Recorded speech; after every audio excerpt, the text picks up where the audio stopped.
एक बार का जिक्र है।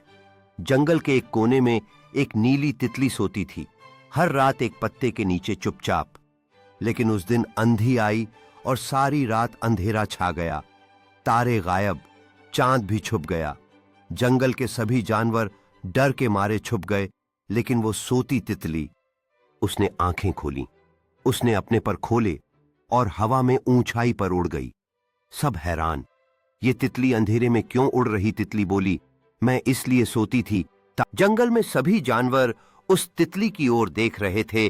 उनके चेहरे पर आश्चर्य और उम्मीद की चमक थी। वो सब समझ चुके थे कि एक छोटी सी तितली ने कैसे अंधेरे को रोशनी में बदल दिया। धीरे धीरे बाकी जानवर भी कदम बाहर निकालने लगे और उनका डर थोड़ी थोड़ी करके कम होता गया। तितली ने उन सभी को प्रेरित किया कि वे भी अपनी रोशनी खोजें और अंधकार में चमक बिखेरें।